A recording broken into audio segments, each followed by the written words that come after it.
Bonjour à tous! Dans les vidéos précédentes, nous avons expliqué l'origine de la cohésion des solides, qu'ils soient moléculaires ou ioniques. Aujourd'hui, nous allons décrire ce qui se passe au niveau microscopique quand on dissout ces deux types de solides dans un liquide. Rappelons la définition de quelques mots de vocabulaire. Le soluté est l'espèce chimique dissoute dans un liquide. Ici, c'est le sel. Le liquide qui dissout un soluté est nommé le solvant. C'est le constituant majoritaire. Ici, il s'agit de l'eau. Le résultat obtenu s'appelle une solution. Dans ce cas, on parle de solution aqueuse car le solvant est l'eau. Après dissolution, les espèces chimiques constituant le soluté sont dispersées uniformément parmi les molécules de solvant. Ces espèces sont soit des molécules ou des ions. Alors, cette vidéo a pour objectif de comprendre le passage entre le solide cristal et le solide dissous dans le solvant. Regardons en image ce qui se passe dans le cas d'un solide de type ionique. Le cristal représenté ici est donc du sel de table constitué d'ions Na+, et d'ions Cl-. Dans un premier temps, les molécules du solvant s'approchent du solide ionique et cassent d'une certaine façon les liaisons ioniques. Puis les molécules d'eau entourent les ions en fonction de leur polarité. Enfin, les ions entourés des molécules de solvant se dispersent dans la solution. Nous savons que la molécule d'eau est polarisée.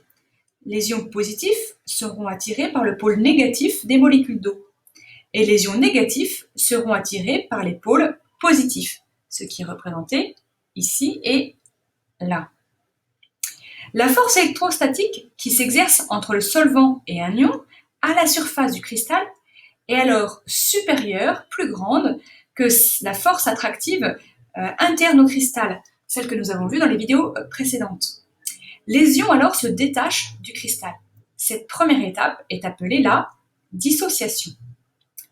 Alors ensuite, une fois détachés du solide, les ions vont se retrouver entourés de molécules d'eau grâce en fait aux interactions de Van der Waals. Les ions peuvent s'entourer de 2 à 10 molécules d'eau.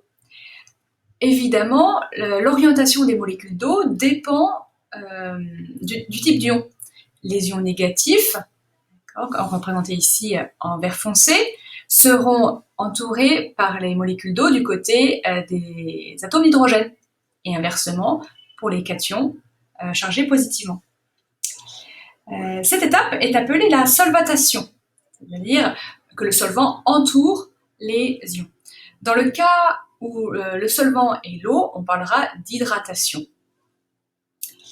Et enfin, la dernière étape, les ions vont se disperser dans le solvant. Donc les ions vont s'éloigner petit à petit du cristal ionique. Voilà. Ils vont s'éloigner sous l'effet de l'agitation thermique des molécules à l'état liquide. Les ions ne sont alors plus tout en interaction, c'est ce qu'on appelle l'étape de dispersion. Le choix du solvant n'est pas laissé au hasard. La solvatation des ions se réalise dans tout solvant polaire, l'eau, l'éthanol, l'acétone, etc. En revanche, les solides ioniques sont insolubles dans les solvants apolaires, le cyclohexane, le dichlorométhane par exemple, ou encore le toluène. Un solvant apolaire ne peut pas donner lieu à une dissolution de solide ionique, car les 2 premières étapes, la dissociation et la solvatation, ne peuvent pas être réalisées, puisqu'il n'y a pas d'interaction attractive. Nous retiendrons donc que les solides ioniques sont donc facilement solubles dans les solvants polaires. Alors que se passe-t-il maintenant dans le cas de la dissolution d'un solide moléculaire dans un solvant? On va prendre un premier exemple avec les molécules d'acétone et de butanone qui sont toutes les 2 des molécules polaires. Lorsque l'on ajoute de la butanone dans de l'acétone, on obtient un mélange homogène. Pourquoi? Puisque un soluté polaire est soluble dans un solvant polaire. Qu'est-ce qui se passe au niveau microscopique? Cette solubilité s'explique par les interactions électrostatiques de type Van der Waals qui ont lieu entre ces 2 types de molécules polaires. Donc ici, au centre est représentée la molécule d'acétone qui est dissoute parmi des molécules de butanone et entre toutes ces molécules donc, intervient donc l'interaction de type Van der Waals. Alors pour la molécule de saccharose qui est représentée ici, qui compose le sucre que l'on consomme habituellement, alors cette molécule n'est pas un solide ionique, mais pourtant elle est très soluble dans l'eau, car Premièrement, des interactions ont inévitablement lieu entre les molécules polaires du sucre et les molécules polaires de l'eau. Et en plus, la molécule contient un grand nombre d'oxygènes, garantissant des zones chargées négativement, ainsi que des hydrogènes qui y sont liés. Et alors, du coup, qu'est-ce qui se passe? Il se crée des liaisons hydrogènes représentées ici en pointillé en orange, entre les molécules d'eau et les groupements OH présentes dans la molécule de sucre. Donc, nous retiendrons qu'un soluté polaire est soluble dans un solvant polaire et que cette solubilité est favorisée lorsque des liaisons hydrogènes s'établissent entre les molécules de soluté et de solvant. Alors, cette dissolution se déroule en 2 étapes.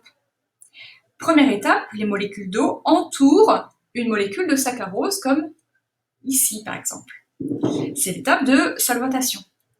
Puis les molécules molécules de soluté, ici par exemple le saccharose, s'éloignent les unes des autres, c'est la dispersion.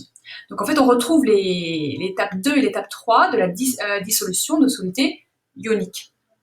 Alors quel bilan retenir? Les solvants polaires sont capables d'interagir avec les solides ioniques et les solides polaires, afin de favoriser leur dissolution. Tandis que les solvants apolaires sont plus efficaces pour dissoudre les solides moléculaires apolaires. Alors ce que j'ai noté de cette façon-là, en distinguant d'un côté le cas des solides ioniques et de l'autre côté le cas des solides moléculaires.